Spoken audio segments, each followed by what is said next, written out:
चलेगा, सब अपने में तो चलता है, सब अपने भाई है, अपन तो अपने ही भाई है। वो सही बात कह रहा हूँ, बिल्कुल सही कह रहा, वो असली पहचान है।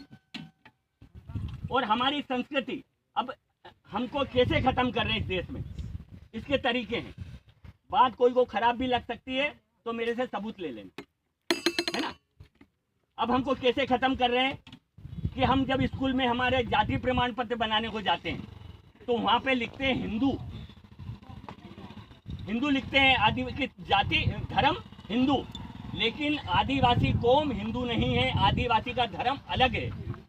1871 आप देख लेना, एक अपने यहाँ जो जनगणना बुक कहते हैं जिसको हर साल 10 साल में जो जनगणना होती है, तो 1871 से लेके 1941 तक जनगणना हुई थी हमारे देश में। उसमें आदिवासी को हिंदू नहीं माना, आदिवासी को हिंदू माना ही नहीं। ये 1871 से 1941 तक का जनगणना बुक में रिकॉर्ड है। यदि किसी को रिकॉर्ड चाहिए तो मेरे से फोन कर देना, मैं तुम्हारे उस पते पे पहुंचा दूंगा। तो उससे ये साबित होता है कि आदिवासी हिंदू नहीं है। दूसरी बात, हम आदिवासी हैं, हम न तो ईसाई है, न मुसलमान है, न सिख है, कुछ भी नहीं, हम केवल और केवल आदिवासी है। दूसरा, मेरे उम्र के जो लोग बैठे होंगे और आज भी कुछ होंगे कि हम जब हमारे बेटे बेटियों की शादी करते हैं तो हम किसी ब्राह्मण को नहीं बुलाते। क्या बुलाते हो? नहीं बुलाते थे, है ना, अभी भी नहीं बुलाते। तो जब नहीं बुलाते तो हम हिंदू नहीं हैं। जैसे कुत्ता बैठता है, कुत्ता भी ऐसे ही बैठता है, कभी भी देख लेना तुम, पानी में भंवरे पड़ते हैं, वो भी ऐसे ही, मतलब प्रकृति जो नियम है उस हिसाब से धरती जैसे घूमती है, हम धरती भी जैसे घूमती है। हमारे पूजा भगवान के फेरे, देवी देवता के फेरे लेते हैं। अच्छा, अब तीसरी बात कि प्रति पूजक है तो हमारे देवी देवता कौन है, ये बात आती है। तो एक बात बताओ कि क्या तुम रोज प्रतिदिन हमारे देवी देवता की पूजा करते हैं? कितने आदमी करते हैं? तो हाथ ऊंचे करो। हमारे मतलब हमारे देवी देवता जो खास है, आदिवासी के हैं, उनके कोई हाथ ऊंचा करो जो कि रोज पूजा करता हो। नहीं करता। यही सबसे बड़ी कमजोरी है, क्योंकि हम यदि हमारे बाप को नहीं पूछेंगे तो वो हमारी सुध लेगा क्या? नहीं। अब हमारे भगवान कौन है मैं बताता हूँ। अष्टमी नवमी को पूजा करते होंगे? हाँ, अष्टमी नवमी पूछते हो काय की पूजा करते हो? हाँ? काय की पूजा करते हो? कुल देवी देवता करते हैं ना, है ना, कुल देवी देवता बोलते हैं ना अपन। हाँ। शादी ब्याह में हम पूजा पाठ करते शादी से पहले, वो भी कुल देवी देवता की। तो वो हमारे कुल देवी देवता है, असली भगवान है। यदि ये तुम बाहरी भगवान की पूजा करते हो, इसके बजाय ये तुम असली भगवान की पूजा करो तो तुम्हारे हमारे सबके दिन सुधर जाएंगे। तो आज से ये प्रण करो कि हमारे जो कुल देवी देवता है उनकी रोज पूजा करेंगे। ये नकली नहीं है जो दुकानें हैं। सबसे पहले हमारे जो बच्चे हैं समाज की मीटिंग में लाओ, हमारे घर में रीति रिवाज है वो बचाओ, उस हिसाब से पूजा पाठ करवाओ। हमको ये बाहरी लोगों को नहीं बुलवाना। अरे बाहरी लोगों पे क्यों विश्वास करते हो यार? आप एक बात बता दो, एक किस्सा सुनो तुमको, उस पर तुम ही निर्णय करना कि सही क्या गलत है क्या। कौन सा किस्सा सुनो? उनका बुरा होता। हाँ, एक आपने जो कुछ लोग तो जानते होंगे, एक हिंदू धर्म में एक देवता है, तो उसको क्या हुआ, हिरण्याक्ष और हिरण्यकश्यप दो राक्षस थे, जैसे धर्म ग्रंथ में लिखा है। हाँ है ना, हाँ। हिरण्याक्ष और हिरण्यकश्यप, जबकि वो राक्षस नहीं थे, वो आदिवासी सबसे ताकतवर राजा थे, हिरण्याक्ष और हिरण्यकश्यप।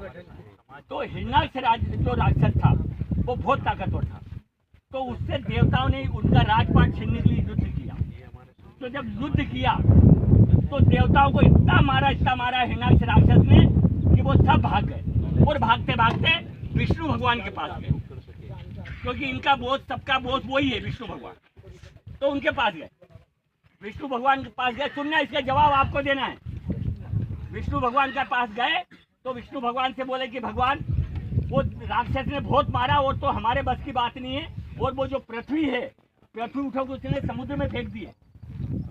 जल्दी दौड़ के चलो ना, तो जीव जंतु आदमी सब वृक्ष सब खत्म हो जाएगा, क्योंकि पृथ्वी उठा के उसने समुद्र में फेंक दी थी हिरण्याक्ष राक्षस ने। तो ये लोग विष्णु भगवान पास गए। विष्णु भगवान बोले चलो ठीक। अब विष्णु भगवान ने ऐसे नहीं आते थे। और मैं ये जो बोल रहा हूँ ना, ये शास्त्रों में लिखा है, उनको दारू पिलाए, मटन खिलाए। जब वो भगवान दौड़े हुए आए, उनको मनाए, उनको खुश कर दी। जब वो आए और आने के बाद में बोले कहाँ, बोले समुद्र में। तो उनने वहाँ हिरनाक जो क्या था, सुअर का रूप धारण किया। तो मुंडी मुंडी सुअर की, इतने इतने बड़े दांत निकले हुए, और समुद्र में कूद गए। अब देखना, समुद्र में कूद गए और कूदने के बाद में वो पृथ्वी को यहाँ खींच पे रखी और ऊपर लाए और जगह पे रख दी। अब एक बात बताओ कि पृथ्वी उठा के समुद्र में फेंक दी तो समुद्र कहाँ था? पक्का? और कोई बताओ। आदिवासी कौन? बंदर है ना, हनुमान जी, उनने साथ दिया। तो भैया वो जो राजा थे, बाली, सुग्रीव, जामवन, है ना, तो वो उनका वो बाली सुग्रीव का कैसा रूप था? हमारे जैसे था? बाली सुग्रीव नहीं, मुंह था। सुअर की पत्नी सुअरनी, शेर की पत्नी सुअरनी, शेरनी। तो आदमी की पत्नी आदमी होना चाहिए नहीं, बंदर की पत्नी बंदर होना चाहिए नहीं। तो फिर वो अच्छी अच्छी लड़कियों को हमारे उनके बाली इनके साथ क्यों जोड़ दिया? ये सब नाटक है, इनके चक्कर में लगना नहीं है ब्राह्मणों के यहाँ। मतलब ये कल्पित है, ये सिर्फ कहानी किस्सा है। हमारे देश में सुप्रीम कोर्ट सबसे बड़ी अदालत है। उनने बोला कि भैया ये रामायण के सबूत तक देश में जो संयुक्त राष्ट्र संघ में हमारे यहाँ से रिपोर्ट गई है कि भारत में आदिवासी है ही नहीं। आज तक देश आजाद हुआ जब से आज तक अमेरिका में सम्मेलन भी नहीं होने दिया सर। नहीं होता ना, नहीं होने देंगे ना, नहीं होते, क्योंकि हर 10 साल में यहाँ से 11 मेंबर जाते हैं।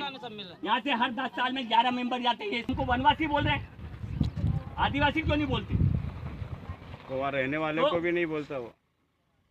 तो हम इस देश के मालिक हैं और आदिवासी हैं, और हमारी जो भी समस्या है, सबसे बड़ा टारगेट यहाँ की फैक्ट्री।